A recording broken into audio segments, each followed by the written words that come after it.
object, and on the top of the pillar is a leaf-like object. It is a pillar.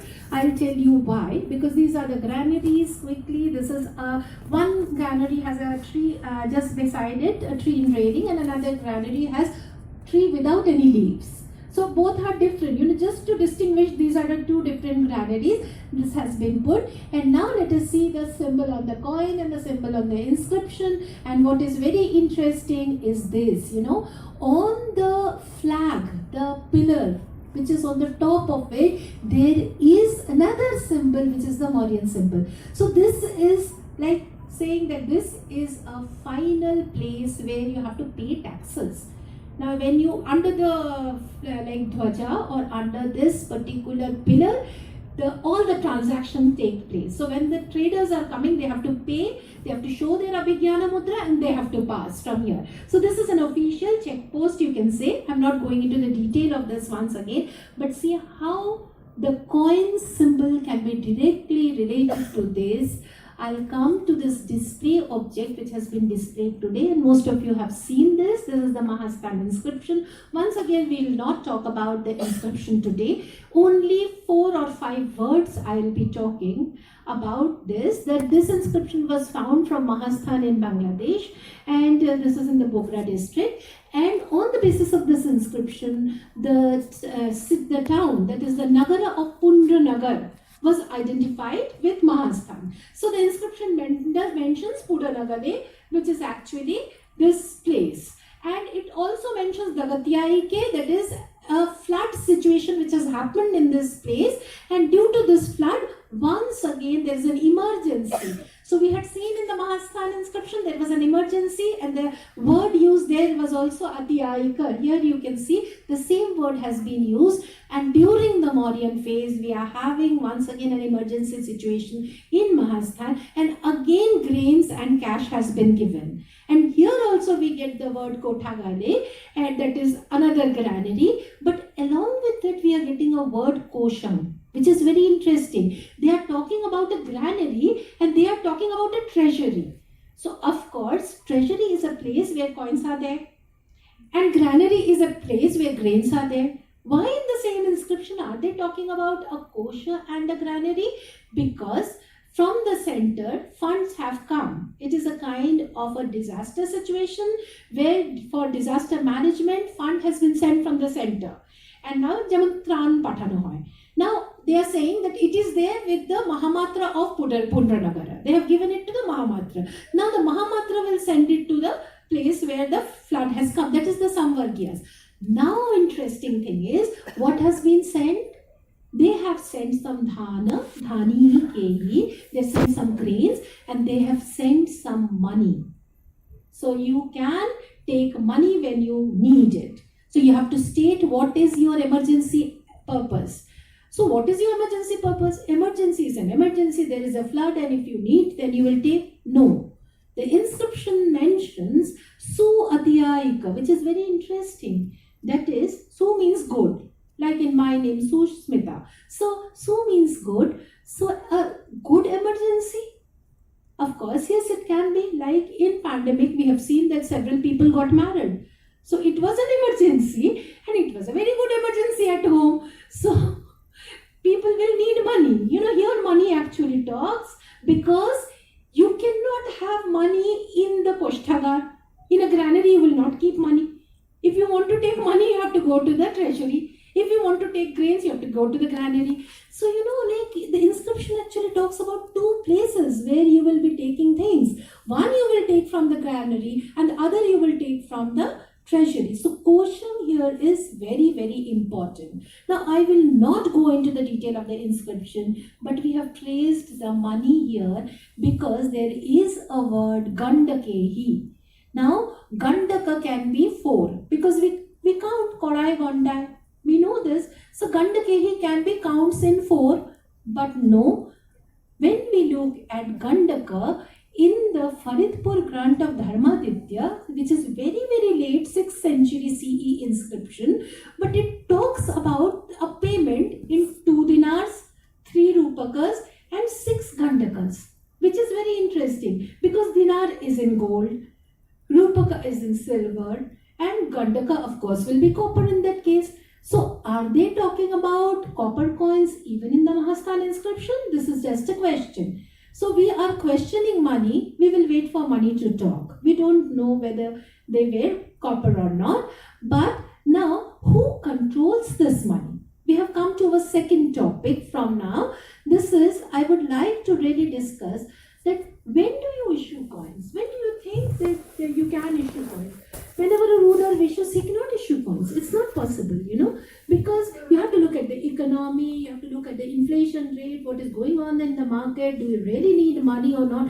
So there are several things which actually becomes a deciding factor to understand that yes, money can be issued now. And the most important thing is the reserve. And we have the Reserve Bank of India, and then we decide that this is the reserve for issuing this much of money right now. You can, but you have to state that we have the reserve for issuing this money. Now, who controls money? This is a very, very important issue. How does one control money and who controls it? Suppose we have been talking about the empire. We have been talking about the Mauryan Empire, and we know that the Mauryans were issuing coins from their center. That is, of course, from Pataliputra, they might have mints there. And they had many other mints, several mints at several places. But the Mauryans also had mints on the highways. So wherever there is a highway, because this is what we get from the Arthashastra. The Arthashastra mentions that on the highways, mints were established and people could go with their silver or with their precious metal, they can go and get it minted. You have to pay coining fee, you have to pay several other charges for alloys, etc.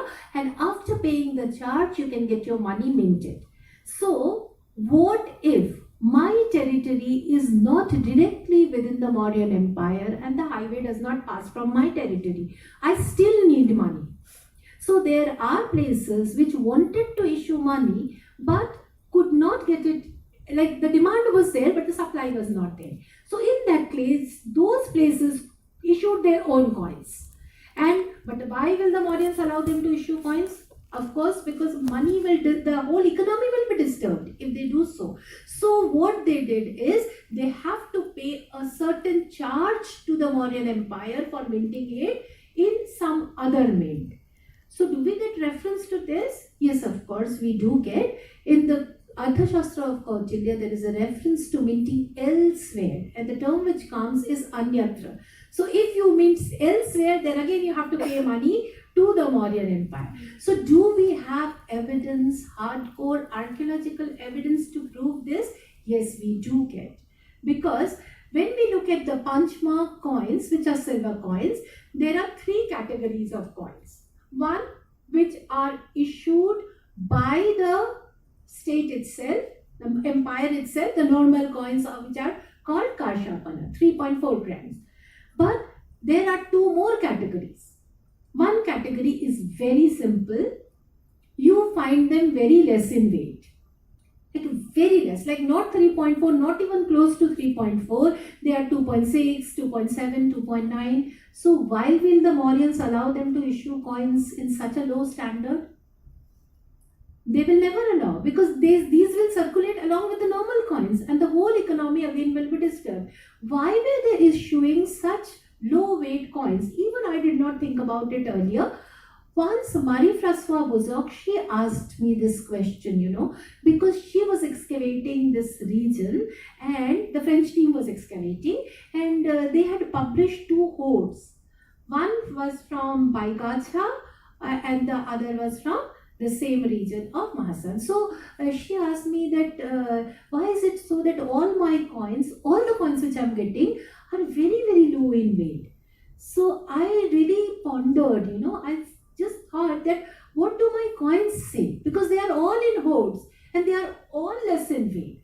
Then I just thought that why will the Mauryan Empire allow them to circulate? Because they were all Mauryan. All the categories were fine, the coins looked fine, the symbols were fine, everything was fine. Only the weight was less. So the answer to this is you can only mint low weight coins when you have paid some money to the center and you deduct that from your coin. Because if you don't deduct, then you are at loss. Because you have already paid to the center and you've already made the coins equivalent to 3.4 grams. So you are at loss. This will just disturb your own local economy. So the economy will be balanced if you just reduce that from your coin as it is you have paid it to the center. Now this will be one way of doing it. But what if I don't want my coins in less way? I want my coins exactly 3.4 grams. What will I do? I'll simply increase the alloy and I will simply reduce the silver, increase the alloy. So this is the third category of coins which we get.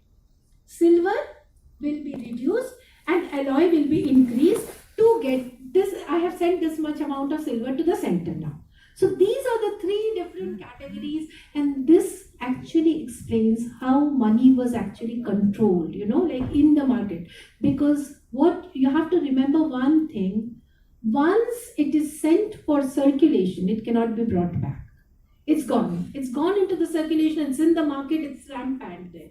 Now, you also have forgery side by side going on. As soon as people started minting money, the forgers were active immediately. They started forging coins and there was a fine for that as well. You also get like casting technique used for minting punch mark coins. We know that these are two different techniques altogether. For punching, you have to punch them. And you have to cut the metal and you have to punch. But when you mint punch mark coin by casting technique, then you know that you use the original coins for making molds and you just put precious metal and you have made your own coin. I'm not going into the detail of this because many of you might not be from this field, but I can just go on this. But there are several such molds for minting punch mark coins which have been found from excavation. This is from Telangana, Dhulikatta Horde, and here you have got several coins which have been actually forged. Now, I also would like to draw your attention to the fourth topic which I have taken into consideration. While we think that money talks, does it also speak about political contestation? How does it speak about a political contestation? So, how profoundly it talks about a political contestation. So, I've selected the easiest of the example, which most of you are aware of. You have been learning about it since your childhood almost. That is the Shaka and the Satavahana struggle. So, just to tell those who do not know, are not aware of the Shakas and the Satavahanas, the Shakas were ruling in the Western territory, in the Gujarat Kathiawar region, and they controlled the corridor, that is the Malwa corridor. And the Shatavahanas were ruling Deccan, and they also tried to occupy have control the Malwa corridor, because the reason everything lies in the corridor, because this is the easy crossover from north to south. The whole trade access to Brigukacha, that is the port of Brod, comes from the Malwa corridor, and if you have the Malwa corridor with you, then you can have the control over that trade. So the Shakas wanted to have the control over this territory, the Satavahanas also would like to have it. And in their inscriptions you get n number of references where this was the Shakas claim that we are controlling Akar, Avanti and all these places in the corridor. And again in the next moment you find the Satavahanas claiming that we have the control over this territory. So both of them are claiming in their inscription, both the rulers are claiming that we have the control over this territory because the diamond mines are there. The mines of Panna are there in Akara. The name itself suggests Akar means mines, and along with that we have the whole trade, the Indo-Roman trade which is happening. And you also know that when the author of Periplus tells that Nahapana's army, that is the Shahratas, the Shatrapas, they are not allowing the ships to come to the Kalyana port, that is Kalyane. They are just putting a blockade. If they are taking all the ships which are coming from so-called Rome, the ports of Nios, Hormuz and Berenike, they are not allowing them to come to Kalyan, rather they are taking them to Barigasa. So we can also think about a naval blockade, and the Shakas were emerging very strong in this. And what is happening?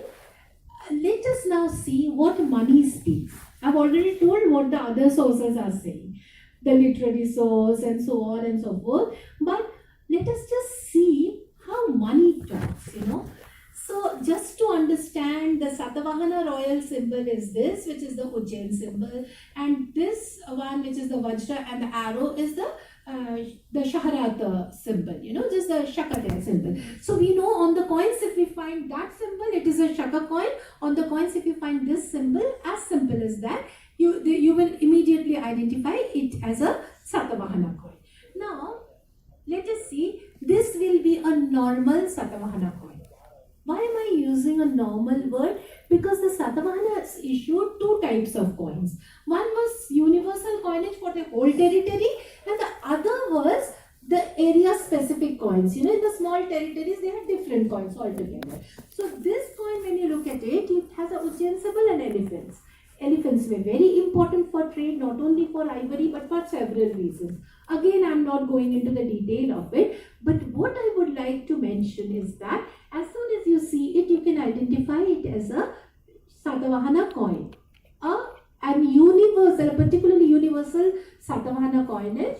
And now let's see what is happening. This is again very, very famous, and all of us know that this was found from Jogal Thembi, a whole hoard of coins, more than 13,000 coins, and out of this 13,000 coins, more than 9,000 coins were overstruck, by the Satavahanas. So these were all Shaka coinage. To be precise, every single coin in this hoard was a Shaka coin, and it was overstruck by the Satavahanas. The question which now I would like to raise, just think about it, that I just mentioned that more than 9,000 coins were overstruck, but why not the rest? If they were overstriking, why didn't they finish the whole overstriking process of all the 13,000 coins? What happened actually? So why do they overstrike? The first issue is that because coins are peripatetic in nature, they travel a lot, they can travel long distances, and they are your advertisement medium. So when you want to say something, when you want to communicate something to the masses at large, coins can be the best medium. So when you are overstriking, you are just getting it to the audience, to the masses, to the subjects, that I have defeated such and such. Now the defeat has come on the coinage in the form of a overstrike. Fine. But why didn't they do the rest of it?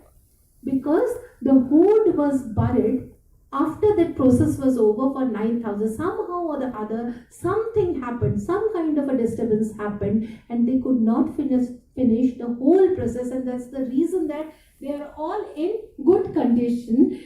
And from here we will move on to see this context, what was exactly happening. We will move on to a pass where you had to actually pay money to enter. When the Roman ships were coming, they could come either to Sobara or to Kalyanpur, and from there they can just come to the Konkan coast and just come up the Naneghat pass. There are several passes, and you can take one of the passes and enter into a hub where you can exchange goods. So if you just cross the Naneghat pass, that's the Konkan territory, and from Konkan coast you can just come up, and this is a natural pass. You can just take the stairs, the natural stairs, to reach up, and immediately you will reach this place in Naneghat. And here the Satavahanas had actually constructed this particular cave, and this cave, man-made cave, has lot of portraits inside, and all the portraits belong to the Satavahanas except for one. So you have Simukha, you have Satakarni's, then Satakarni's wife, Nayanika, and Kumaras and all. Only one person is not Satavahana. He is mentioned as Maharathi Tranakaya. Who is he? Of course, maybe father of Nayanika, the person who actually is in charge of this territory, and the matrimonial alliance has taken place between these two powers, and they are in charge of it. But something very interesting is that all the statues in the statue gallery out here were vandalized. All of them are broken. Only the feet survives. So how do we know that they belong to the Satavahanas? Because we don't have them, like they are not intact. You have a whole inscription there. Again, I'm not going into the detail of the inscription. The portraits do not survive in the statue gallery. Only we have the feet. And along with the feet, we have inscriptions which are label inscriptions where the name of the person is there. So we can read. And by reading, we know that who was present in the statue gallery, whose statue was there in the gallery. Now, whose image was there. This is the Nanighat Pass. Once again, we have seen, and you see when you come up, you reach the plain land. And once you are here, you can reach the town of Junar. And Junar is the hub where you can exchange goods. Now, what does the coin speak? Like once again, let's see money talks from here. That how do we know that it is Junar? How do we know that Maharathi was from this particular Junar? We are aware that the Rathikas and Bhojakas were ruling in this region of Deccan, but this place of Junar has this kind of a lion with manes, and this is the coinage, and you can see on the reverse the Satavahana Ujjain symbol. So this Ujjain symbol immediately helps us to understand that this is a Satavahana coinage issued from Junar. Now, when you look at this coin, you immediately know that this has not been issued by a Satavahana, but it is a Junar coinage because of this lion. It has been issued by another person called Vashishti Putra Isimula, and again this is a coin of Nahapana, and this is a coin by Vashishti Putra Isimula. And something very interesting what is happening in Junar is that once the Satavahanas are issuing Junar type coins, once the Shakas are issuing Junar type coins, and then we find a local power in Junar issuing coins. So Junar is a hub which everybody wants to actually conquer and have control over, like the Malwa corridor. Like I explained the Malwa corridor, in the same way, everybody wants to have the control over this hub. Now you can see immediately that this same type of coin has been issued by both. The coin which is down here is a Satavahana, that is a Shaka coinage. Again, I'm not going into the detail of this, but in the same way, the Satavahanas were also issued local coin, as I told, and this is a local coin from Vidisha region, issued by a local chief from Vidisha and the Datta ruler. And you see how the Satavahanas imitated this particular coin type and issued this. So this is what I mean by the control of a territory. There is no contestation. So when you try to understand contestation, you have to also understand what is contestation and what cannot be designated as contestation. But the seascape is very, very important. When you look at the coins here, you find a whole seascape, not the sea, not a single vessel, not a single ship, but a fleet of ships. And when you look at a scape, like when I say a seascape, it means that you are just standing here and you are looking at the sea. So the first ship you look at will be huge one, and the rest which you look at will be smaller ones. So even on the coin you can see that one bigger ship is there and rest of the ships are very small. So this is what is a seascape which has been depicted on a Satavahana coin. But why are we trying to understand a seascape? Because this type of coin has not been issued in the western coast. As one would just think that we will have coins in the western coast because the Satavahanas were trying to control the Roman trade. It's not happening. All of these coins are found from the eastern coast. So a lot of activity in the eastern coast is happening, and now a lot of new research has come up which shows very, very strong Southeast Asian connection. Once again, I will not be talking about it, but with the territory of Southeast Asia, these people were having very strong contact, and very new fresh evidence has come which shows a very vibrant contact and exchange with Southeast Asia, with which I'm coming up with a new book recently. But here you also find a coin with double-masted ship, which is very, very interesting, which is for a long distance journey. So different types of ships and boats are found on the coins. So from here, I will now come up to a different topic altogether. We have two more topics to discuss. Now I will talk about, I've talked about different ways in which money speaks and what they actually convey. But here I would like you to enter the Kumayu Garhwal region and look at the smaller Ganasangha powers, or the powers which were the ethnic groups. Now we don't use the term tribe. They are not no more tribal coins, but they are the coins of the Janas and the Ganas. So here one of them is the Kunindas, and the Kunindas, we won't go into the detail of what do you find on the opals of Kuninda coin or the reverse of the Kuninda coin, but of course their coins are very, very beautiful. As you can see, these are the silver coins of the Kunindas. So I'm just going to talk about what the metal speaks, just not the coins. The coin speaks a lot, but like you see a deer on it, you see a female on it. Some scholars identified the female as Lakshmi and said that deer is Chanchala, that is, it does not stay at one place. So Lakshmi is also Chanchala, so Lakshmi has been portrayed. But you don't need twice, because the Kunindas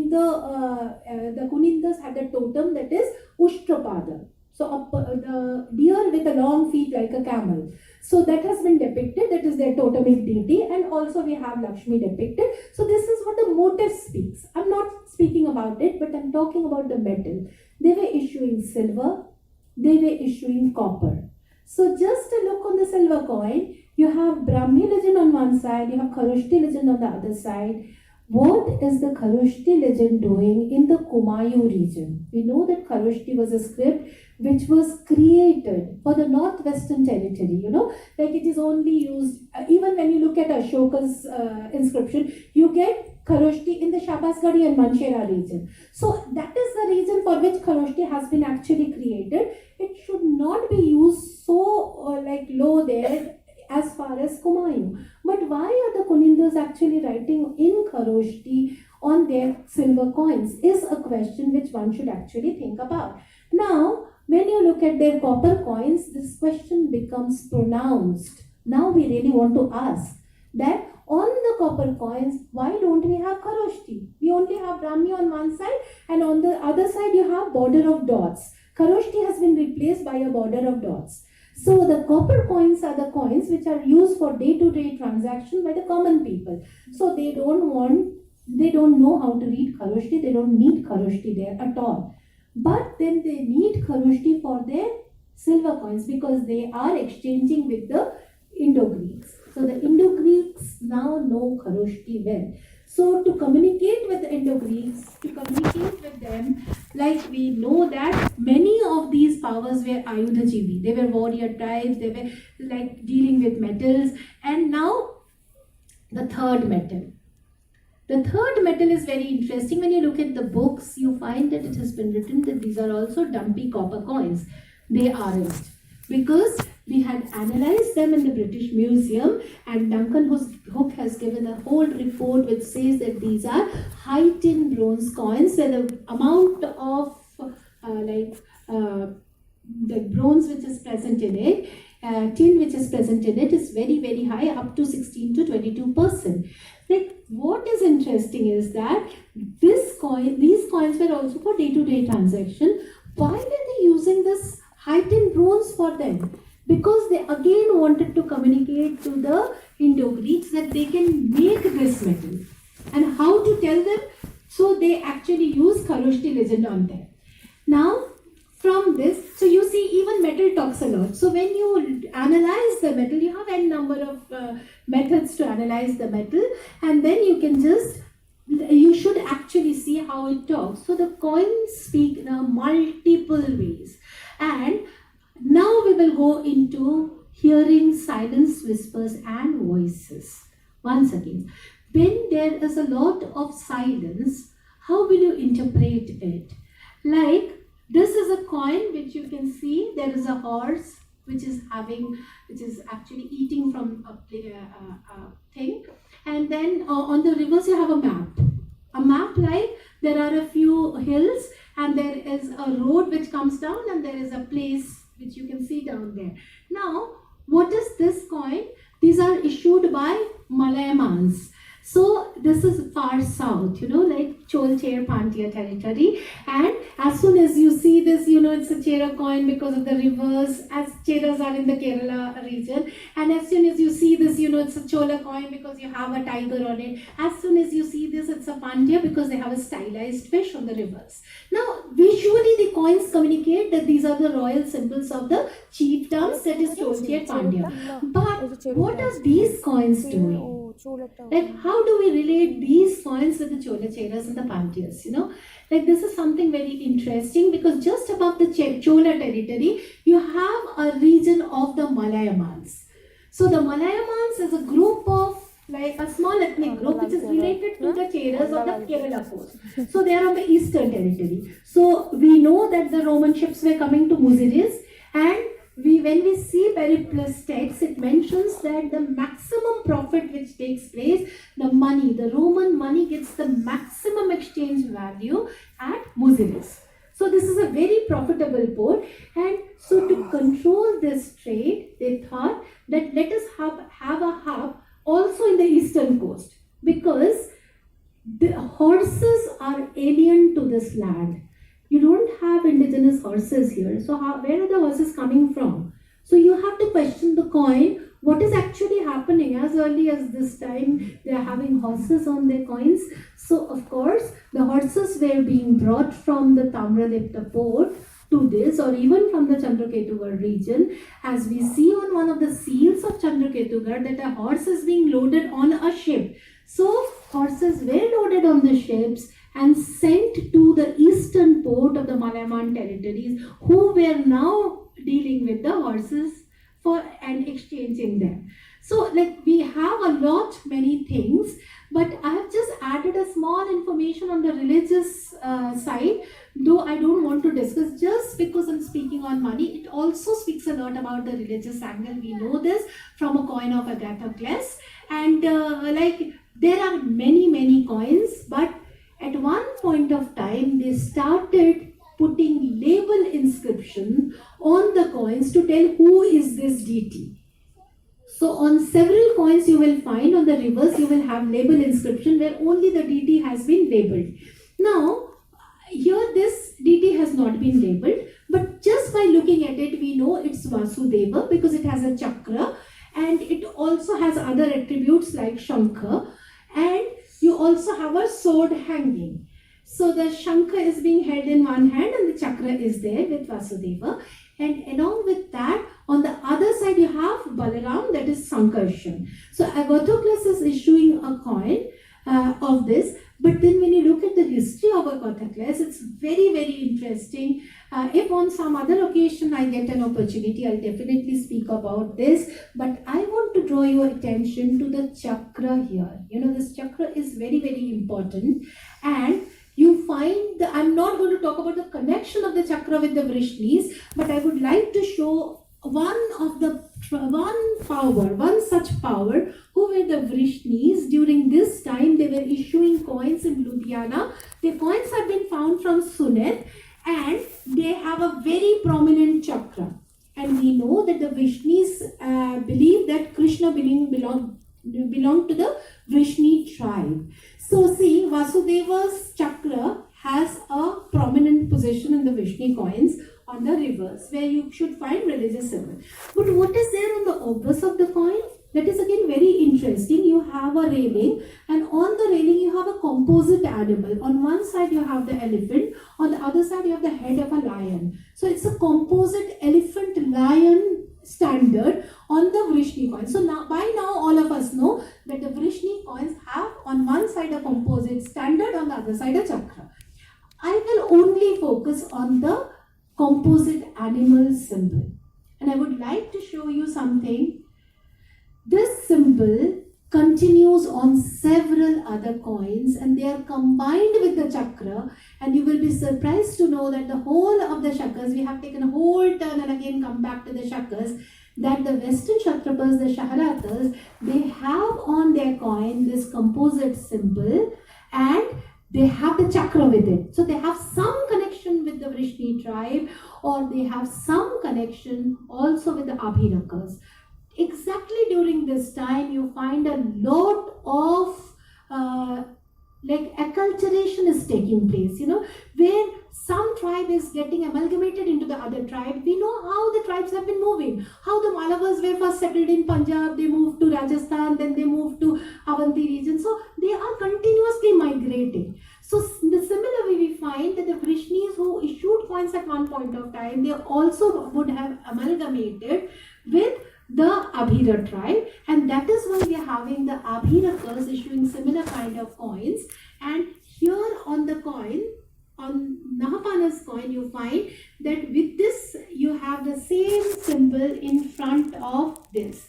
So you find this symbol also on the coins from Southeast Asia, which is again very interesting. As I said, that the Southeast Asian connection is very, very prominent and very different. So one has to see. Gradually, when you see a lot, when you understand a lot, your perception now turns into a kind of a consciousness. And still the consciousness is taking time to turn into our understanding. Now, finally, the last issue which I would like to talk is, we have all faced demonetization in our lifetime, and we have seen what is demonetization. Even in those days, we had a lot of demonetization happening, and especially when we saw that the Roman coins were brought to India as bullion. Basically they told that we are taking these coins. Immediately we know that in Rome there will be a lot of turmoil, the whole economy of Rome will collapse because a lot of silver and gold coins are coming to India. And the same thing happened because there was a whole debate in the Roman parliament and people were fighting over it that India is draining Rome of its gold. So this is a debate which is happening in the Roman parliament. So we are draining them of gold. And then of course the other party, the opposition, will not sit idle. They also argued that no, we are not draining Rome of gold, and we are bringing lot of items which are selling in very high price, and we are getting like a huge lot of profit. But while bringing those coins from there, the coins which are coming have to be demonetized. So on these coins we get a kind of a slash mark on the head of the emperor. So this is to say that it cannot go back to Rome and again become money. So it's not money changing. Why am I showing this? Because usually what happens is, when you are going abroad, you take a lot of money, you exchange them, you change money, and then again you go back and convert them. So for Roman coins, this was not happening at all. They were demonetized, brought to India as metal value, and then in India they again became coins. There is a whole lot of debate. I'm not going into the debate right now, but they were still money in India, only on the ground that if they were bullion, they were only for metal, then we would not have found so many Roman coins after so long. Somebody would have melted them away and we would not have. There are thousands and thousands of Roman coins which have been found, and even with checking marks like punch marks on the Roman coins. So this shows that they are circulating in the market along with our coin, but how, it is very difficult to say because we do not have literary evidences. Now, what if, I've finished, now I want to ask all of you, what if we did not have these coins with us as evidence? Suppose we don't have them. Then we would have constructed our history in this manner, that there were 7 Indo-Greek rulers who had ruled over India for a very brief time, and with the coins we will say that there were 45 Indo-Greek rulers who were controlling power at least for some time in the northwest. So the difference is huge, So when you just take away the numismatic evidence, then gradually you know what is actually happening. And a very brief look at this, that Herodotus said that, we know that he was a Greek historian, and he said that the Lydians were the first to issue coins in the world context. So who were the first people to issue coins in this whole world? So we believe only on Herodotus, because whatever he says is actually because he was a Greek person. So whatever he's saying is like a Vedvakya for us. And Herodotus said that in 555 BCE, the Lydians issued the coins for the first time. Now, we see that what are the coins which he was actually mentioning about. This is the coin of Croesus. We know that when we say that how rich a person can be, it's said as rich as Croesus. So this is a coin of Croesus, and we will believe that this is a coin which has been issued for the first time, and this is one of the earliest coins, and so on and so forth. But just if the coins were not there, what if the evidences were not there? Let us just quickly have a look, very quickly for a very short while. Let us just have a look at the evidences. What do they say? See, a jar was found from Teldor, and this was full of silver ingots. Small ingots. These are not money, pre-money, where these are only in the form of ingots, not stamped, because until and unless it is stamped, it is not money. So this is pre-money. Then we get one in the 8th century BCE. This is from Cincinnati and near Turkey. And here you get the inscribed like coin blank. And this is still not money, because this talks about Bar Rakib. And again, the third evidence I'm talking about is very, very important. It is from the temple of Artemis in Ephesus, where temple of Artemis would have looked like this. We can reconstruct it on the basis of the coin, the image which we get on the coins, though the site does not have the temple. But a lot of coins were found in this Ephesus city. And here, the first coin which I would like to show you has nothing on the obverse. Nothing, just a blank. But on the reverse, you have two punches like the punch mark coins, just induces, no symbols, nothing. So this is the beginning of the first stage. And I don't say, there are a lot of scholars who have worked on it, but I've just arranged them recently, and now I'm arguing for the beginning of money recently. In the second stage, you find the same reverse, that is two punches, but on the obverse, you're finding these kind of images, like you are finding a lion, you're finding a cow and calf. And then you have coins of Venice, where you're getting a stag, and stag is associated with deity Artemis. That is the representation of Artemis from Artemisia, the Ephesus temple. So this tag is found on the coins of Phanes, and it has a legend in the inscription in retrograde. That is, you read it like a mirror image. And here you have those symbols, like those incused marks on the reverse. So this finally will be the third stage, but something very interesting is, when you look at this whole hoard, you are getting coins in a standard, that is 14.2, the status standard, and you are getting 1 by 192 of the standard. Like we have 100 rupees, 50 rupees, 20 rupees as denominations, and then 1 rupee coin. In the same way, you are getting one coin, 14.2 stated, and then you are getting 1 by 192 of it. So for this system to happen, you at least need 100 years of time. Minimum of 100 years to have such a complex situation, such a complex economy happening, So at least we have to give 100 years space, and we cannot argue that what Herodotus said, that is 555 BCE coinage began in there. So I just would like to show you in the Indian context is the Gandhar region, which is believed to be the earliest to issue coins. Once again, we can prove it wrong. Gandhar was not the first to issue coins at all. Because recently, these are the coins which we attribute to Gandhar, and we mentioned that the Gandhar and bent bars were the earliest ones. But recently, we have a hoard which quickly I'll just browse through. Is from Saikandheri, and the Saikandheri has got a lot of coins which are pre-money. Like they are not stamped; they are virgin flags. A lot of them are stamped, but there are many which do not have anything on either sides. So definitely we have a lot of pre-money in there. And then I have got an n number of arguments on this, which again I'm not going into the detail, but there are two big opinions, two school of thoughts which I will end today's talk. Some people believe, like some scholars like P.L. Gupta and others believe, that coinage began in 6th, 5th century BCE in the subcontinent.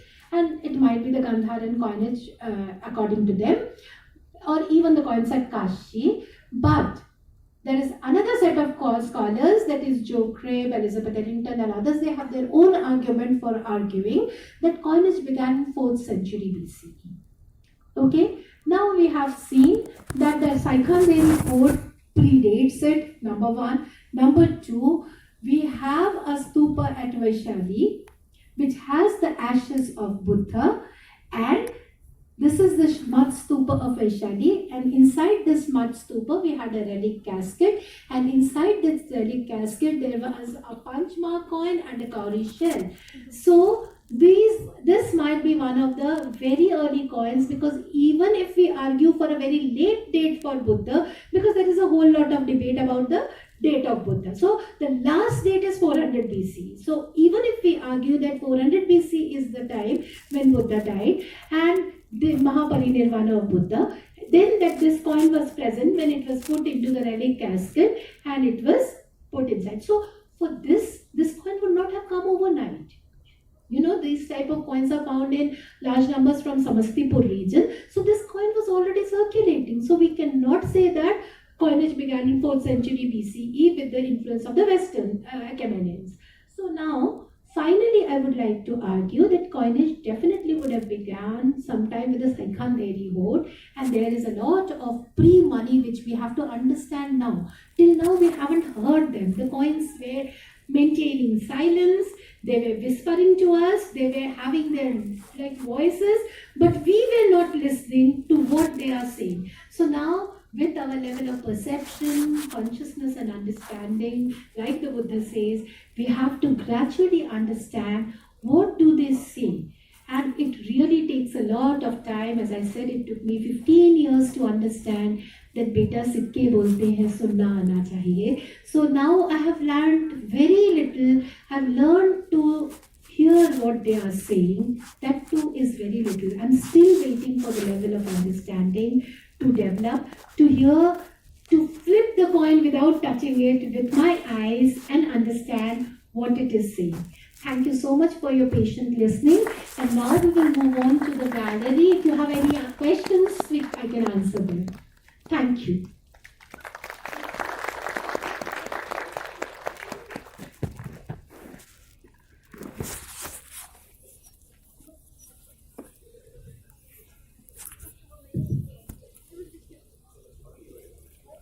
Thank you, Susmita, for this wonderful lecture.